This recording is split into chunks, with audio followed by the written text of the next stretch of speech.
All right, so we are back home from the Kingpin High Stakes Tournament. Yeah, doing that for about 2 weeks straight has my voice sounding like this.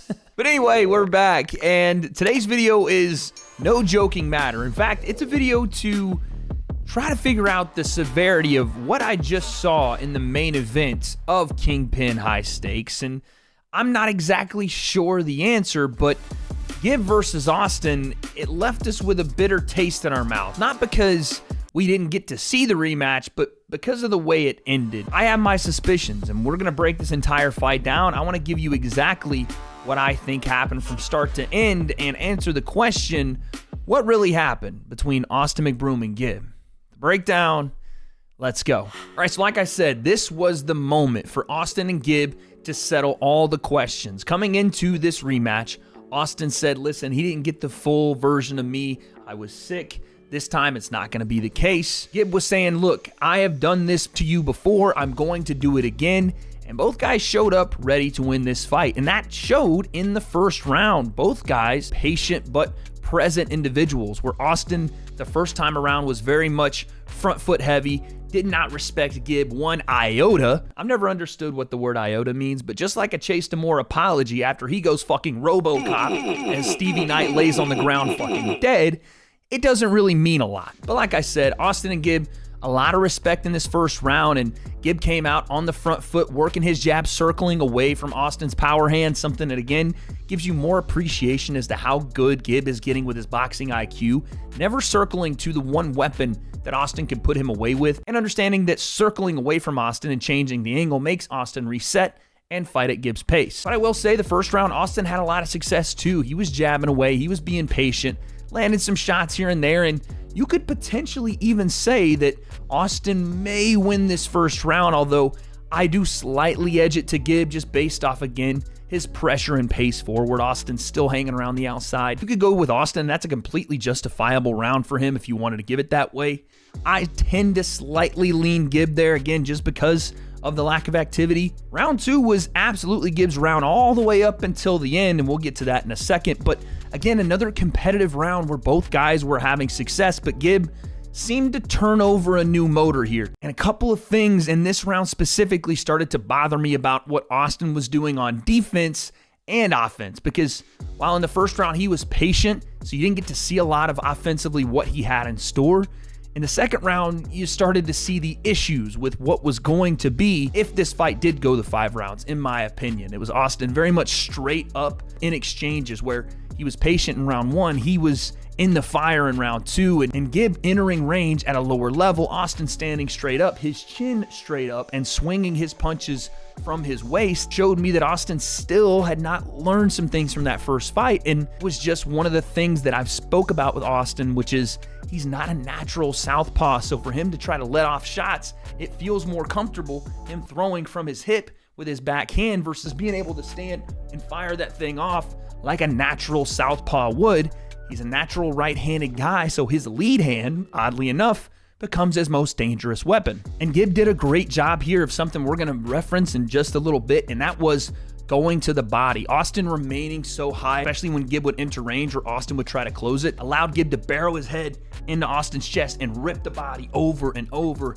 And Austin didn't really have any defense to stop it. He was going very much high guard, and Gib was sneaking shots underneath. And there was a couple exchanges where Austin was getting hit with Gib's forehead as Gib would enter range, because Austin, again, would stand straight up, lean back, and hope that Gib wouldn't work his body. Gib changed his level, leaned forward with his head. It was a natural collision, but again, just showed that Gib was starting to initiate pressure, initiate that forward pace, and Austin was starting to get a bit overwhelmed here in round 2. That was until the end of round 2, where Austin had the most success he had in this fight, and potentially if there were 30 more seconds in this round, we maybe would have seen some things change, because Austin, in one of these flurries that we started to see over and over as Gib started to ramp up his pressure and continue to encourage exchanges back and forth, Austin actually lands a check right hook in between Gib's lead hook and rocks Gib a little bit here. And yes, Gib stumbled over Austin's lead foot a little bit, but when a punch makes a man's snot fly out of his nose faster than the common cold,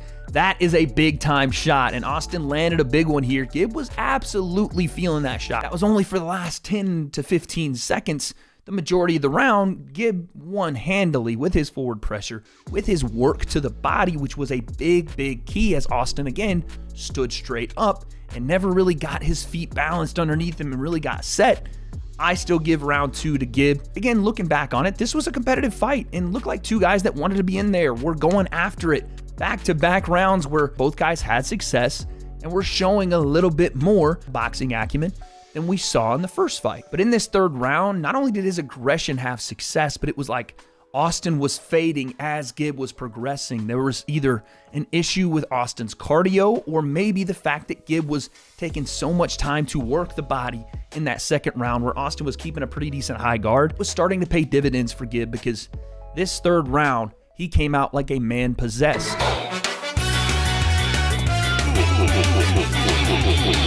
And again, you could even hear in Austin's corner in this round, they are screaming for him to move. His coach, Yogi, screaming, move, while Austin was inviting exchanges and doing the things that got him into trouble in the first fight, coming into range, standing straight up, overthrowing his left hand again and falling into range behind it, again, showing that there wasn't necessarily the development in camp.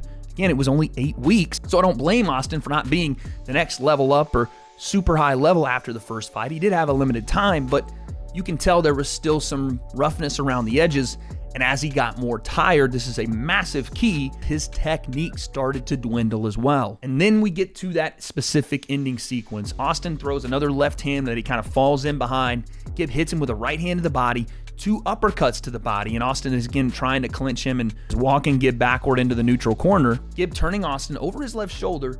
Austin goes into the ropes and he starts to scream. And I think he even said, oh, fucking ankle's pretty serious, man. And you don't really usually see people walking around on it after they break their ankle. And the medical team there had said if anything was wrong with Austin's ankle, it would be more ligament, not necessarily a bone thing. I'm not going to sit here and act like I know about something because I haven't seen any x-rays, MRIs. I'm not a doctor. I don't know. I'm just giving you what I saw on commentary, and I will give you one more angle that I found from ringside of this same exchange that wasn't able to really be seen on commentary or on the main broadcast because it didn't catch Austin's feet. But like I said, I found a different angle, and again, I don't know.